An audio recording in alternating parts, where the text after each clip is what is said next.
अस्सलाम वालेकुम।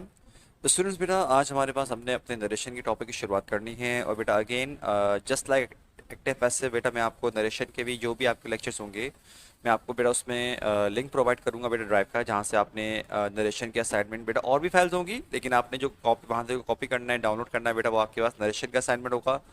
और वहाँ बेटा फिर आपने उसको प्रिंट वगैरह करवा के रखना है, ताकि आपको आसानी हो समझने में। भाई पहली बात तो ये, नरेशन है क्या? नरेशन बेटा बनी है हमारे पास दो पार्ट से मिलके, एक है डायरेक्ट स्पीच और एक है इनडायरेक्ट स्पीच। अब सवाल ये पैदा होता है कि सर डायरेक्ट स्पीच क्या है और इनडायरेक्ट स्पीच क्या है? बेटा डायरेक्ट स्पीच का मतलब ये होता है कि किसी की भी कही हुई बात को जब आप वर्ड टू वर्ड आगे बताते हो ना, बगैर चेंज किए, ये डायरेक्ट स्पीच है। मिसाल के तौर पे कुरान मजीद की आयत, या उन आयत का तर्जुमा, या अहादीस का तर्जुमा, या कोटेशन हो गई, तो बेटा हम इन चीज़ों को चेंज नहीं करते। ठीक है। अब इसीलिए इनको मेंशन करने के लिए हम क्या करते हैं, हम इन्वर्टेड कॉमास इस्तेमाल करते हैं। अच्छा, ज़रूरी नहीं है कि बस ये तीन चीज़ें होंगी, कि मतलब कि एक आयत को, कोई कुरान मजीद की आयत है या हदीस है या कोटेशन है, नहीं, ज़रूरी नहीं है। हम किसी की रैंडम बात भी बोल सकते हैं। जैसे कि ये देखो, he said to them I live in Karachi, मतलब हम बोल रहे हैं उस लड़के ने उनसे कहा मैं कराची में रहता हूँ। मतलब ये बेटा, ये तो किसने कहा था? लड़के ने कहा था ना, तो हम उसकी बात बता रहे हैं आपको इस तरह से। ये है डायरेक्ट स्पीच। और बेटा इनडायरेक्ट स्पीच क्या होती है हमारे पास? जरा ध्यान सुनो। किसी की भी कही हुई बात को जब आप अपने पॉइंट ऑफ व्यू के मुताबिक कहते हो, तो ये बन जाएगा आपके पास क्या?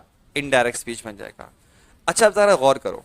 इमेजिन कि मैं आपके सामने बैठा हुआ हूँ, ठीक है, और मैं जो है ना आपको बोल रहा हूँ आई लिव इन कराची, मतलब मैं बात कर रहा हूँ और आप मेरी बात सुन रहे हो, तो मैं आपको बोल रहा हूँ कि आई लिव इन कराची, कि मैं कराची में रहता हूँ। तो भाई मेरी इस बात को अगर आपको अपनी वर्डिंग में कन्वर्ट करना हो, किस तरह करोगे? आप बोलोगे यू लिव इन कराची। बिल्कुल। ऐसा समझो, मैं जो है आपको क्लास में पढ़ा रहा हूँ, ठीक है, आप भी क्लास में शामिल हो। तो मैंने पूरी क्लास से कहा कि यू आर माई स्टूडेंट्स। तो अब आप क्या बोलते? आप बोलते वी आर योर स्टूडेंट्स, आप लोग ये जवाब देते। ठीक। अच्छा, अगर हम इस तरह से और फर्दर आगे बढ़ें, ठीक, तो इमेजिन कि मैं पूरी क्लास से बात नहीं कर रहा, सिर्फ आपसे बात कर रहा हूँ और आपको बोल रहा हूँ कि यू आर माई स्टूडेंट। तो अब आप क्या बोलते हैं? आप बोलते आई एम योर स्टूडेंट। ठीक। ये बेटा दरअसल आप क्या कर रहे हो, ये आप कन्वर्ट कर रहे हो किसको? आप कन्वर्ट कर रहे हो बेटा डायरेक्ट स्पीच को इनडायरेक्ट के अंदर। ठीक है। अब जरा देखो, हमने यहाँ पर क्या किया है, ये लिखा ही सेट टू देम। अच्छा, वैसे तो खैर ये होता है रिपोर्टिंग वर्ब बोलते हैं इस पार्ट को, और इस पार्ट को इन्वर्टेड कॉमास के अंदर जो होता है उसको बोलते हैं रिपोर्टेड स्पीच। लेकिन हम अपनी आसानी के लिए क्या बोलेंगे? इसको बोलेंगे पार्ट वन, इसको बोलेंगे पार्ट टू। लेकिन याद रखना बेटा, हमारे पास वो ये बात कि देखो, जो आपके पास इन्वर्टेड कॉमास के बाहर पार्ट है ना, वो पार्ट वन है, और जो कुछ भी इन्वर्टेड कॉमास के अंदर है वो पार्ट टू है। मैं ये क्यों बोल रहा हूँ, वो इसलिए बेटा कभी कभार ऐसा होगा कि इन्वर्टेड कॉमास वाला पार्ट क्या पता स्टार्ट में आ जाए, क्या पता एंड पे आ जाए। अब जरा ये देखो, पार्ट वन में क्या लिखा हुआ है? पार्ट वन मतलब हम बात कर रहे हैं किसकी? इस चीज़ की बात कर रहे हैं। लिखा हुआ ही सेड टू देम। तो जरा देखो नीचे क्या मेंशन कर दिया हमने कि भाई ही क्या बन गया? ही स्पीकर है, और देम क्या है? लिसनर। हमने ये बात कर दी। अब जरा देखिए ये वाले सेंटेंस को, if part one is in present. If part one is in present, कह रहे अगर पार्ट वन प्रेजेंट में हुआ, जिसकी निशानी है ये क्या लगा होगा? से। ये क्या लगा हुआ होगा? सेज लगा हुआ होगा। अभी क्या लगा हुआ? अभी सेट लगा हुआ है ना। तो कह रहे हैं अगर प्रेजेंट में हुआ या अगर फ्यूचर में हुआ तो क्या बनेगा? Will say. तो बोल रहे हैं क्या? There will be no change in the tense of part two. कह रहे हैं इन दो के होने पर पार्ट टू, मतलब कि जो इन्वर्टेड कॉमास वाला पार्ट है उसके टेंस में कुछ चेंज नहीं आएगा। बाकी चेंज आ जाए लेकिन टेंस चेंज नहीं होगा। अच्छा, फिर क्या लिखा हुआ है? If part one is in past, अगर पार्ट वन किस में हुआ? पास्ट में हुआ। मतलब क्या लिखा हुआ? सेड लिखा हुआ। तो बोल रहे हैं कि फिर ये वाली चेंजेस अमल दरामद होंगी किसमें? टेंस ऑफ पार्ट टू के इस टेंस में। पहली बात तो ये है कि क्या लिखा है, जरा देखो कि all present tenses into their past tense, मतलब सारे के सारे जो प्रेजेंट टेंस है ना, वो कन्वर्ट होने के बाद अपनी ही पास्ट फॉर्म में कन्वर्ट हो जाएंगे। लेकिन देखो शर्त क्या बताई है मैंने, कि उसके लिए पार्ट वन का किस में होना लाजमी है? पास्ट में होना लाजमी है, मतलब सेट लगा हुआ, मतलब ऐसी कोई बहादुराना मतलब कि मतलब कि सारे की सारी चीज़ें हों पूरी कंप्लीटली तौर पे। लिखा ना सेट। तो all present tense into past tense, बेटा हमने ये बोल दिया। अगर हम बात करें कि ये लगा हुआ होता, देख रहे हो ये प्रेजेंट, यहाँ लगा हुआ होता ये वाला फ्यूचर। तो स्टूडेंट्स ये देख रहे हो, ये जो बात कर रहे हैं, ये अगर हम बात करें ना, अगर ये होता ना तो ये लिखने की मुझे ज़रूरत ही नहीं पड़ती, क्योंकि वो अगर प्रेजेंट होता प्रेजेंट रहता, पास्ट सिंपल होता पास्ट सिंपल रहता। लेकिन ये चेंज कहाँ पर आ रहा है, ये आ रहा है सेट की वजह से, आपके पास पास में होने की वजह से। एग्जाम में ज़्यादातर यही आता है। लेकिन बेटा मैं बार बार बोल रहा हूँ, इस पॉइंट को ना कान खोल के अच्छे से, आँख वगैरह सब कुछ खोल खा के ना इसको अच्छे से अपने जहन में बिठा लो, क्योंकि ये कभी कभार कंफ्यूज करने के लिए दे सकते हैं आपको कि क्या पता भाई प्रेजेंट में दे दिया, अब आपने प्रैक्टिस नहीं करी उसकी प्रॉपरली तौर पे, तो फिर आप मारे जाओगे, आपको पता ही नहीं होगा करना किस तरह से। लेकिन देखो हमने अभी बात बोल दी कि पार्ट वन अगर पास्ट में सेट, तो देखो ये वाले चेंजेस हैं, मतलब कि प्रेजेंट सिंपल होगा तो पास्ट सिंपल बन जाएगा, प्रेजेंट कंटिन्यूस है तो पास्ट कंटिन्यूस बन जाएगा, प्रेजेंट परफेक्ट तो past perfect, present perfect continuous to past perfect continuous. ठीक। अच्छा, अगर आया ही पास्ट सिंपल के अंदर तो कन्वर्ट होगा वो किसमें, पास्ट परफेक्ट में।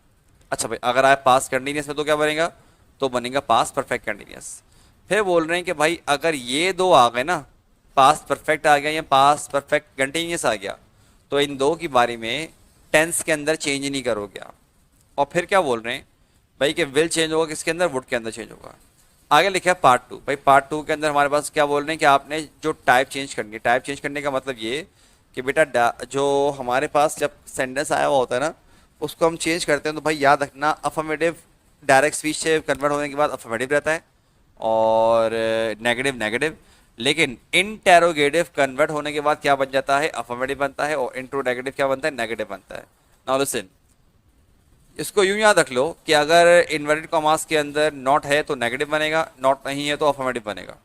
ठीक है, दोबारा सुन लो कि अगर इन्वर्टेड कॉमास वाले पार्ट में नॉट है तो नेगेटिव बनेगा, नॉट नहीं है तो आप क्या बनेगा, आपका अफर्मेटिव बनेगा।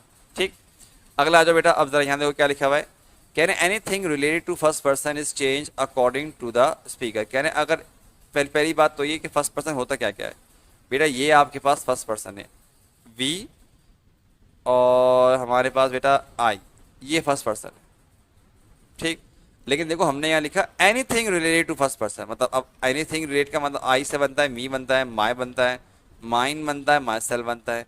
इस तरह वी से बनता है us, our, ours, our self बनता है। ठीक। अब बोल रहे हैं anything related to second person is change according to the listener, कि भाई अगर सेकंड पर्सन से रिलेटेड कुछ भी लिखा हुआ आया उसको हम चेंज करेंगे किसके मुताबिक, लिसनर के मुताबिक। तो बेटा हमारे पास सेकंड पर्सन क्या है, क्यों लिखा हुआ है, बिल्कुल सही है। बाकी बेटा हम चेंज करेंगे लिसनर के मुताबिक। और कह रहे हैं अगर थर्ड पर्सन आ गया, थर्ड पर्सन ये रहा, ये रहा, ये रहा, लेकिन याद रखना कि अगर हम नोट करें ना, तो भाई हमारे पास इस पॉइंट पर आके यहाँ पर ना एक और वर्ड आना चाहिए, इट आना चाहिए। लेकिन मैं इट यहाँ पे लिखूंगा नहीं, क्योंकि इट बेटा कभी कभार चेंज होता भी है, नहीं भी होता, ये वाला सीन है। लिहाजा हम उस पर बेटा डिपेंड करेंगे नहीं।